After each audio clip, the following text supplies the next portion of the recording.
We are here with the tiny Tara Graff. How are you doing this afternoon? I'm doing great. How are you? I'm doing fantastic. I was telling you before, we're matching here. You got a nice little hoodie there. Yeah, that's nice. That's nice. That is actually who brings us together is Nick and the crew over at HKA. They put me in contact with you, and then we get to do the dang thing. So I'm pretty excited. Heck yeah, man. Nick's awesome. He's an awesome dude. I couldn't be happier with a sponsor like him, man. Fantastic. He is a really, really good dude and doesn't get credit for half the shit he does. Okay, so you are coming off of your Bellator debut. Things didn't go your way with Valerie Loretta. And I saw you on social media. You were rewatching the fight, and you were already seeing some things that you could work on. Are we back to training? Oh, absolutely. I was back to training that Monday. So yeah, there's no time off. Like we got work to do. No injuries, so let's go. Awesome.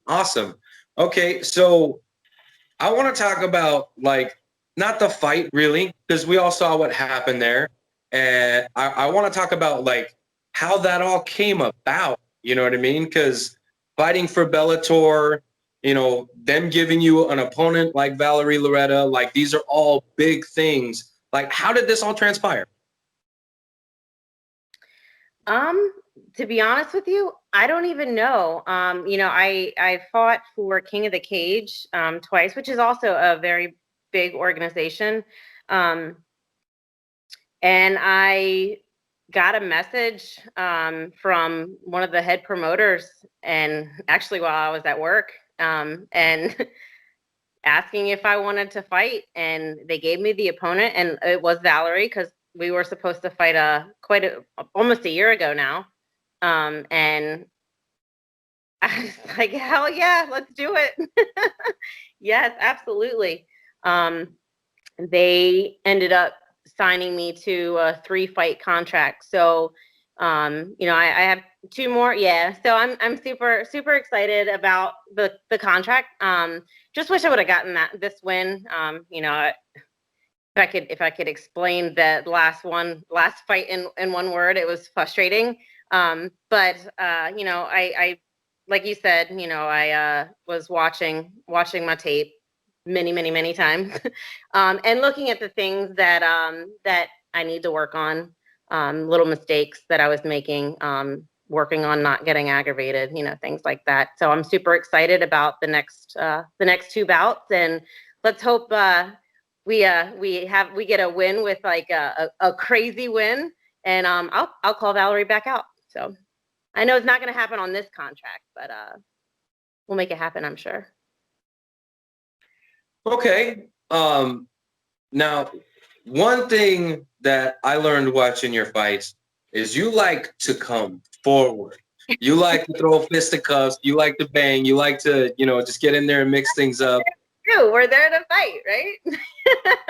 Okay, so I guess I can see where you're coming from, that frustration, because at times she was running. Yeah. I've never had an opponent not engage unless I engaged first. And I mean, we knew coming in that she was going to be on her bike and run, but we didn't think that much. After watching it, I heard a lot of the commentators, saying like, "Oh, she needs to cut the cage off," and that wasn't our game plan. My game plan was to get her to throw one of her crazy, spinny, stupid kicks so I could take her back. And she never did. So what my plan was to stay to the right side the entire time. So she's almost forced to throw one of those spin kicks, and she never did it.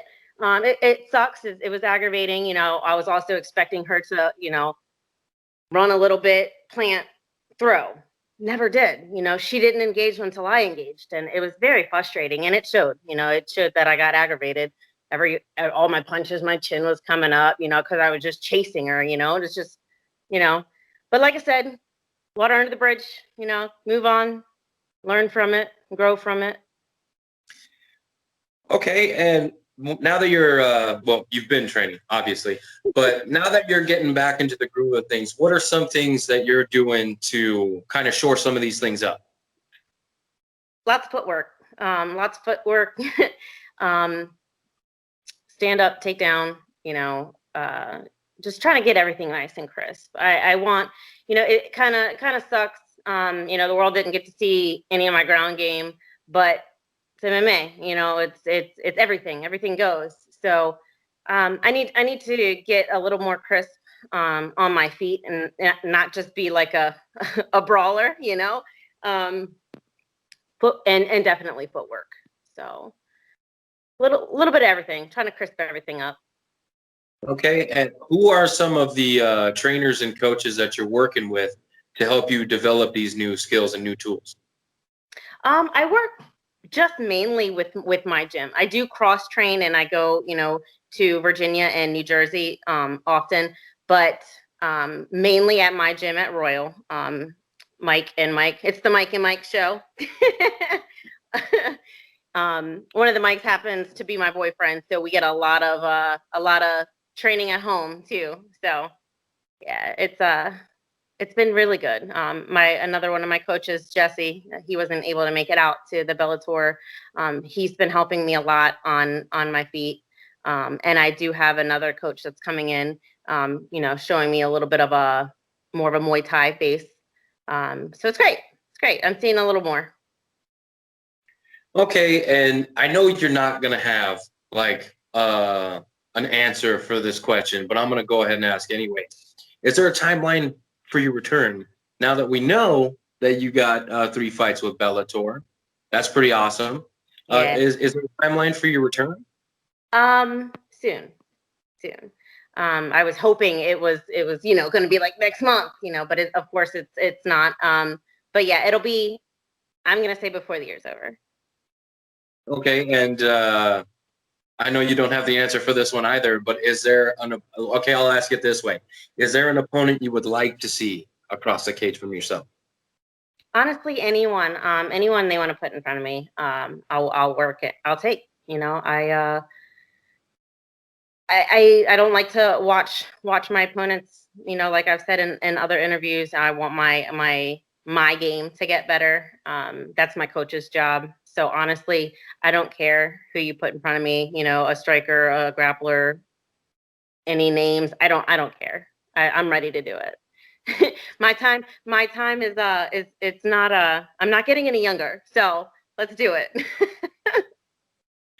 Well, you've been competing for right around 5 years, correct? You started your amateur career in 2015, right?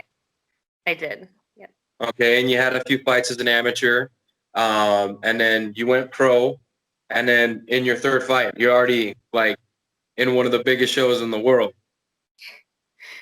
Yeah, it's pretty awesome. It is. It's pretty awesome. Part of me, thinks that yeah, they could have brought me in as a feeder fish for Valerie. It's not really the case, but hey, I'm here, right? I'll tell you this: feeder fish don't get contracts. True. That's true. Okay, so they signed you to a 3-fight deal. Okay, and this is flyweight or strawweight? It's flyweight. I normally fight strawweight. So my strength and conditioning coach, they're trying to build up and put a little more size on me, so that I can stay here. If need be, I can drop down. It'll be a little harder, but I think this is going to be home. I think, I got asked a few times before this fight if I was going to stay there, because typically I fought at 115. But I think this is going to be my new home. There is a lot of competition in this weight. This is like, prime weight for a woman. But right now it's like there's no cut for me. So I definitely agree with my strength and conditioning coach. It's time to bulk up a little bit, not too much, but at least, so I'm not like, going into every fight as a smaller fighter. Typically at 115, I would be the bigger fighter. But I like it. I like no cut. Absolutely, as I'm sure most fighters would. So I wanted to ask you about your nickname. It's something I ask a lot of my guests. Yours is pretty unique. It speaks to your stature, but also speaks to your like your fighting style, right? So why don't you go ahead and tell my listeners about it? I don't know. They just some of my people, they just like it. They started calling me Tiny Terror. I guess I am a terror. I don't know. Not so tiny, but it just I kind of think it's probably because you train with primarily men. So, and 9 times out of 10, we're just bigger. I say 9 times out of 10. I'm the exception. I'm the small guy. Absolutely. Yeah, it is nothing but men. So you're right. You're right. You're right about that. But what a lot of people don't know, when I first started as an amateur, they called me Oreo. because, yeah, because I loved Oreos. Like that was my thing. After a fight, they would always, or any training, whatever, they would always buy me Oreos. Or so. But that's patent and trademark, and you can't touch the word Oreo. So yeah, no, that had to quickly change if I was going to do anything, and it did, Okay. and it stuck. It works though. It works though, because like I said, your fighting styles, you like to come forward and be a terror. So I dig it. It makes sense. Yeah, it does. Okay. Traditionally, when you get settled into a camp, how long do you like to give yourself to prepare for a fight? Now, this is not a question that I've really asked a whole lot, but it's something that I myself am interested in because, of course, I competed way long ago, right? But, I never set myself up with a camp. I never, I didn't get like that far into it as far as, like a legitimate camp. So how long do you like to give yourself to prepare for an opponent?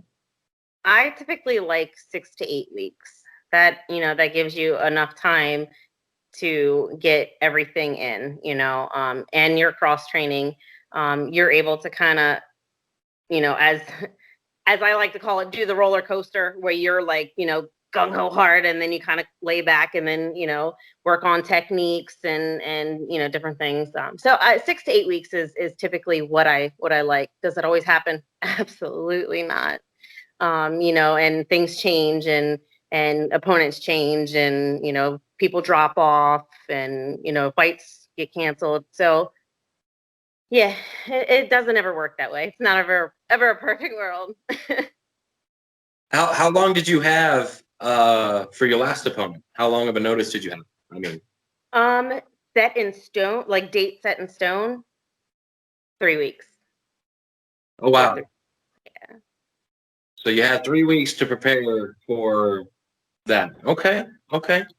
That's um definitely not ideal. we were scheduled originally in January. And then she backed out, or she got injured or whatever. And it was postponed to we don't know when. And then it was like, oh, potentially here. And it was just like a drag on. And then you had the coronavirus, so everything was kind of like at a standstill. So it was a long time coming, there were parts where I wasn't training, of course, because of the COVID. Um, Mike had surgery, so there were periods where I was like, man, I need to get in there. I need to start, doing something. So I mean, yeah, did I completely stop everything? No, of course not. But it was not any type of camp until that date came out. So Okay. Okay. Yeah, I don't Unless you're like into taking short notice fights, I know like Gaethje needs something like 10 or 12 weeks or something like that. But given his output and his fighting style, that completely makes sense, right? That guy he's special Wow. and especially scary. Yeah, for sure. But I know at least for me, I think like the 6 to 8 week mark, at least if I was to get in there, I'd want at least that much time because you're right. You don't know if someone's going to get injured and fall out, or contract negotiations go sour or whatever. You know what I mean? Nothing in MMA is guaranteed. That's for sure. So that leads me into my next question. What got you into fighting? I've always been like a very athletic, I guess aggressive person. I don't know. I've always been into it. I've never done martial arts until, you know, later 20s. Um, but I always liked it. I've always been interested in it. Um, I was in the gym, I was training, not training, I'm sorry, I was working out.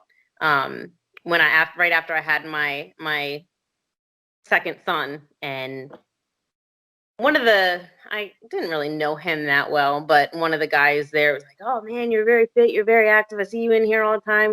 What would you think about like doing MMA?" I'm like me getting in the cage? Like I can do it? Like I don't need any training? It was pretty stupid, and I shouldn't have done that with like no training, but I loved it. I absolutely loved it. I won my first one. Um, very quick, actually, and then lost 4 straight. And then I was like, you know what? I love this, and I'm not going anywhere if I'm going to keep losing like this. So, and all of them were decisions. So I'm like, I have no training. I'm going off of like pure heart. Like I can do this. So that's when I decided. I was like, it's time to find a gym, find a coach, find some, a team. And so I've been at Royal ever since. I love it. Okay, and how did you link up with Royal?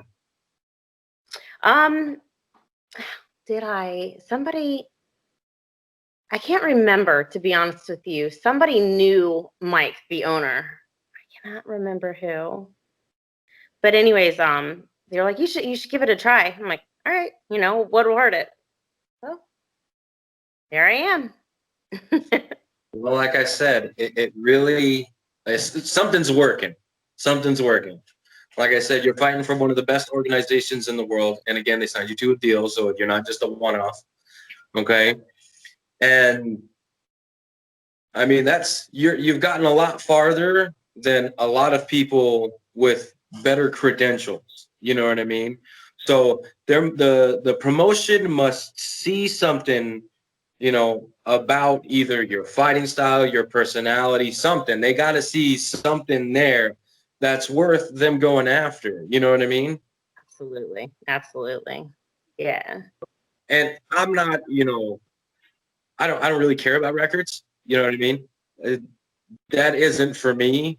You know what I mean? I think the fact that you guys get in there and mix it up with some of the scariest freaking people on earth, like that's that to me is way cooler than a win, to be honest with you.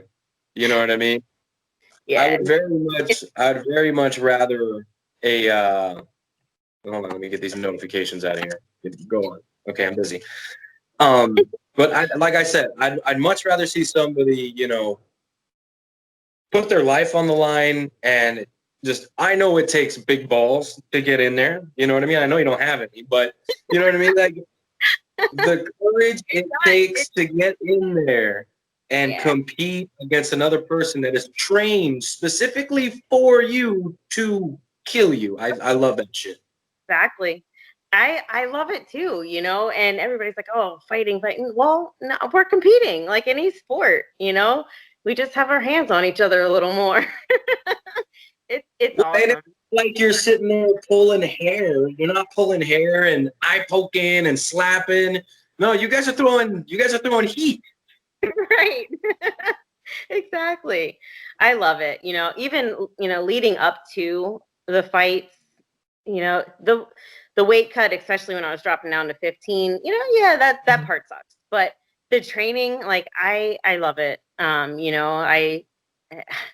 It kind of makes your even if you're having a bad day and you go to the gym and you train, you feel so much better. Like you feel like, it's a stress relief too, So I love it. Okay, what does your family think about your career choice? Um, the kids love it. They absolutely love it. Of course, they don't like, mommy loses, They're like, you got to get a rematch like tomorrow. You got to win. I know. You can't win them all, bud, but they love it. My mom, she gets a bit nervous. She I can't talk to her right before the fight. Like, she'll drive me crazy. Like, Tara, you have to protect yourself. And I'm like, all right, yeah, got it, coach. Like, um, and my dad, he's all for it. He's all for it. So yeah, I can't say I have anyone that's like, why are you doing this? This is stupid. They know I like it. They know how I am. They know that, I'm different. I'm different. I'm not your average girl. Your average mom. Okay, and what is the family like to do when you're away from training, when you're away from camp and all that stuff? What are some things you like to do when it's just you and your family? So we love to be outside, like all of us. Um, Mike and I, like, if it's just us, we'll go out, and we like to go hiking and like walking through like history wars and stuff. It's pretty cool. Like, just to see it all. But we're a very outside family. We like to do, anything and everything outside, sports. Okay. I know for me, it's fishing. I like getting down to the lake. And I 9 times out of 10 don't catch anything. I don't catch anything. And lately, I haven't even been bringing beer to the lake with me. I just have my coffee because it's so hot outside. I don't want to be there all late. And if I drink, I'm gonna have to stay a little bit longer, right? So I just throw the pole out there, sip my coffee, play around with the phone. Last time I went out, I caught 2 fish, so it wasn't a complete bust. Right, you caught something, so you're good. Yeah, I'll send you some pictures later. They were like this big and this big. So what? Oh well. Right? Better than nothing. Better than Right. nothing. Yeah, it's just relaxing being out there on the water. I love being on the water. I love it.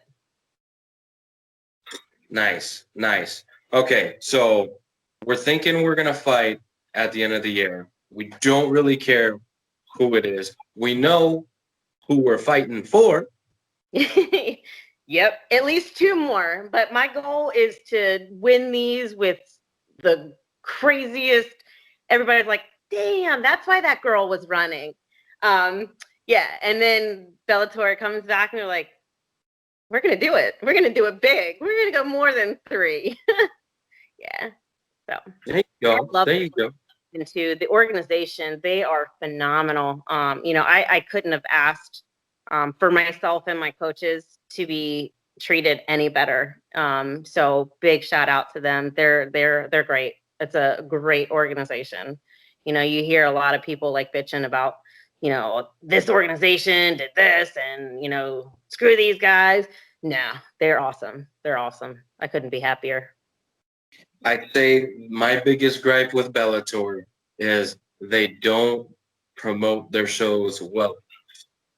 You know what Yeah, I mean? not only well, not only it's not really that for me. It's more they don't they don't put their card out soon enough. Like, so, like, I wasn't allowed to post, anything for a couple weeks. I'm sorry, it was 1 week because it was a week and a half. But before that, when we originally signed, it was a while. I was like, I'm so anxious. I gotta post this, and I couldn't. and it drove me crazy. I was like, I just want to post this. But you know, other than that, like I had no gripe about him. Yeah, I've spoken to a few fighters that have mentioned that type of scenario where they get a fight signed, right? The contract is signed and everything is, above board, but they're not allowed to post, which to me is baffling. Like I can't understand that. Like let your fighter do what they do because the longer they have to promote the fight, the more people are going to be pumped up about it. Yeah. Oh, absolutely. And at that point, when we had originally signed, it was in January. Well, I'm sorry, the fight was in January. So you were allowed to have audience. And I had quite a few people that were going to fly out to California because it was a Cyborg card. So everybody was super pumped when they finally found out. Well, I mean, I told a couple people, like close family, and they were going, and then that one, right? That one I knew. I want to say it was like almost 3 weeks before I finally was able to post it, and then she dropped out 24 hours after that. I'm like, we just posted it, and now she's yeah. So that kind of sucked, but Do you think it would have made a difference fighting in January as opposed to when you guys did finally get in there? I do. I do because she would have had a very, very hard time cutting the weight then. Just looking back, now actually seeing her in person, and then looking back at some of the pictures like on social media that she was posting around that time frame, she was a lot heavier. And there's that would have been I'm fairly confident that that's what happened. I can't say because I don't know for sure, but I'm fairly confident that that's what happened, that she couldn't make it and she knew it. So I think had we have fought, she wouldn't have been able to run like that. So, but Okay, fair enough. we can, you can speculate, but who knows? It'll happen again. There you go. See, that's the right attitude right there. That's the right attitude right there. And it would have been really cool to see you compete on Cyborg's card because a lot of female fighters would love to fight on the same card as Cyborg. You know what I mean? I don't know about standing across the cage from her. I'm good. I'm good. Me too. Me too. But that would have been awesome. That would have been really cool. You know what I mean? Especially because it was such a big moment for both Bellator and Cyborg. This was when she won the belt, right? Yep, it was her debut. Yep, and she took the belt. Yep, it was awesome. Awesome card, you know. But it is what it is. Everything happens for a reason. She made me look like a fool because I said Julia Budd was gonna be the girl to beat her. Nope. Yeah, she did good though. She hung in there. You know, she was better than I thought. Cyborg's just tough, man. I don't know. No, I think her and Nunez are the only two that are gonna have a good go at each other. Because I don't know who's touching Nunez either. Whew, girls, no joke. Okay, what is on your playlist when you're getting ready for a fight? You're gonna think I'm crazy. So I am like completely bipolar when it comes to music. I like a little bit of everything. And when I am even relaxing and right before the fight, I'll listen to like soothing music or country or something, to keep me like just kind of mellow. I never like want to get all worked up or, people are listening to like some crazy like screaming or rap or like, I not me, like I just want to chill. Maybe take a nap. I like to relax. And then like my walkout songs and stuff, I typically let the kids pick it. Oh, that's dope. Yeah, I let them pick it out. And normally it's pretty cool. It's pretty good, pretty good songs. So I'm like, I can get down to this. All right. So that's why my songs are a little bit of a here, there, and everywhere, for my walkouts. But yeah, they like to pick it out. They like to at least have, some kind of part in it if they're not able to be there. But as far as what I like a little bit of everything. Awesome. Awesome. Okay. So being one of the very few athletes that got to compete during, I mean, it was towards the end, but still the height of the pandemic, right? There wasn't a lot of professional athletes being able to do what they do.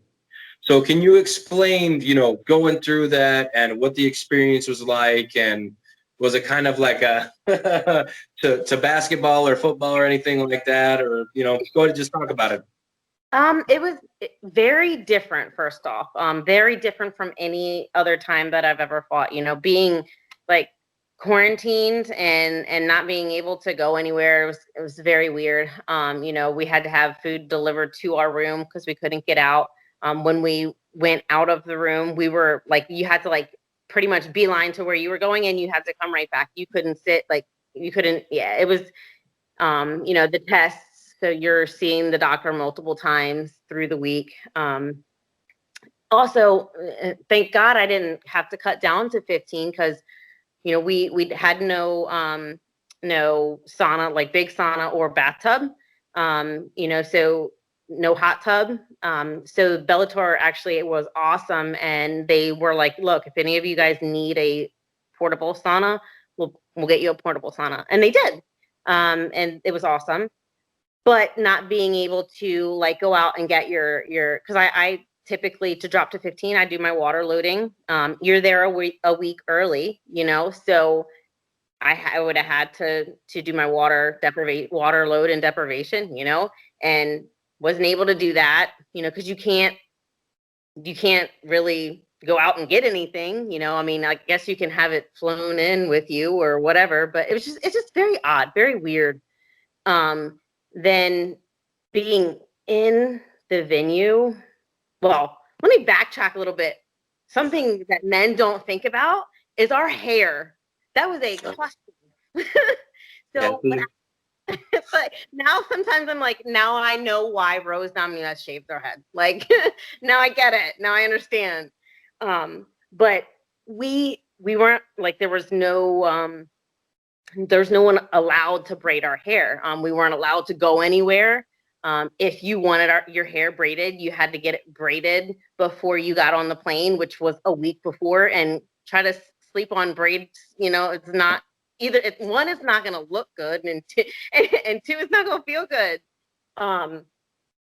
So that was really weird. And then thank God, Jane, she's one of the Bellator promoters and workers. She was like, I'll do it.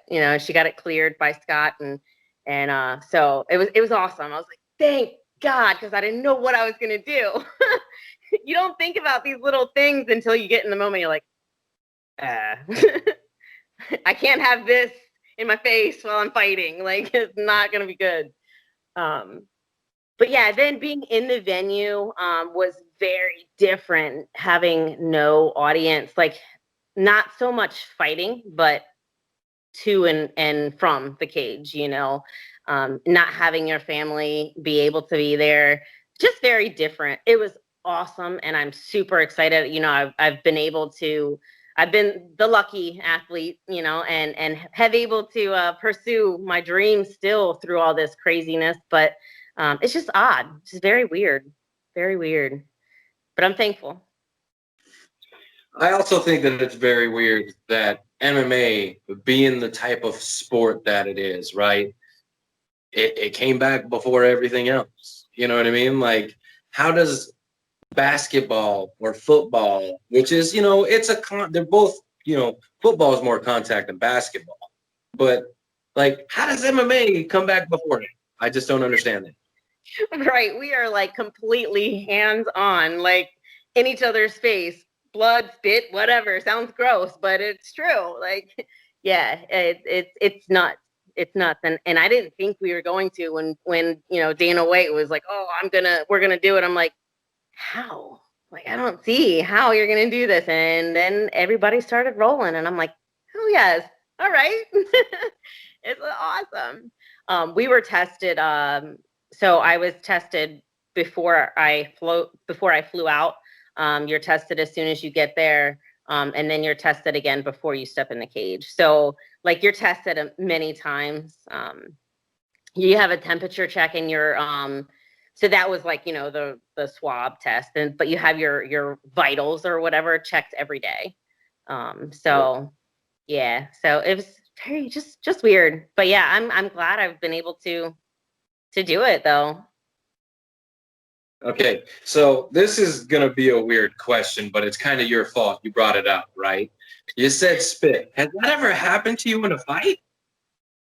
Mm, I don't.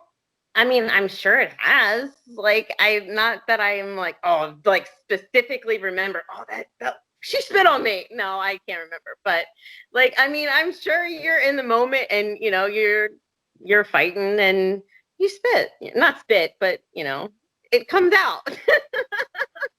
Okay. Well, I guess it wouldn't be the end of the world, but still pretty disgusting. It Still is. pretty You sit back and you think about it, or it's like, is this my blood or is this her blood? Like, this is kind of gross. right. God, we're tested. I need a shower. You don't think about these little things until like somebody mentions them, and you're like, that's disgusting. That's gross. Yes. But still, one of the fucking coolest things you could ever do. Exactly. It's so fun. Okay, not that I want to, bring up age or, longevity or anything, but do you have like a cutoff for yourself as far as fighting goes? I don't.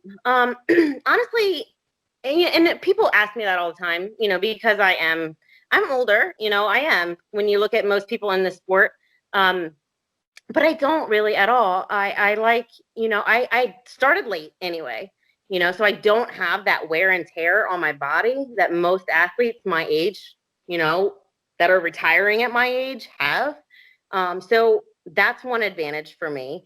It's another advantage I think, because if I were to fight back when I was in my early 20s, I think I would have been a little more dumb. Like it was, I don't think I would have thought things through. And I would have just gone off of reaction, and you think you grow and you mature as you get older. And A little bit. I A little think bit. I think it's both in the cage and outside of the cage, promoting yourself and things like that. And people seeing how you are, because people do dumb things in their early 20s, and I was right there with them along with everyone else. So I'm glad, and I don't have any planned time to retire. Don't see it anytime soon, so I'm going strong. I tell everybody that I've found a way to get myself younger, so we're going backwards. There you go. See? See? I knew they saw something in you. The unaging fighter. Well, see, now what Bellator is going to do is right before your next fight, they're going to snatch you up, right? And then they're going to take you to a laboratory and they're going to take your blood and find out how you're doing it. You know what I mean? Exactly. See, they're smart. Yeah, yeah. All right. All jokes aside, I'm super pumped for your future. You've aligned yourself with some good sponsors already. You know what I Yeah. mean? I know. Yep, yep. You know them. They're just the best freaking people I've ever met. You know what I mean? And I know what they provide for their fighters, and I know like at the drop of a hat, if a fighter needs something, Nick and the gang is right there. So Yeah. They're pretty. fantastic, man. They're awesome. Yeah. Okay, but they're not your only sponsor, and we are coming towards the end of the interview. So I'd like to thank you for your time. Okay, because it's been a blast. Okay, I've had a lot of fun, and this is Me too. this is just the first one. We'll have you on again. Okay, but I want you to take as much time as you'd like to thank your sponsors, training partners, coaches, whoever you want. Take as long as you want. Go ahead. The floor is yours.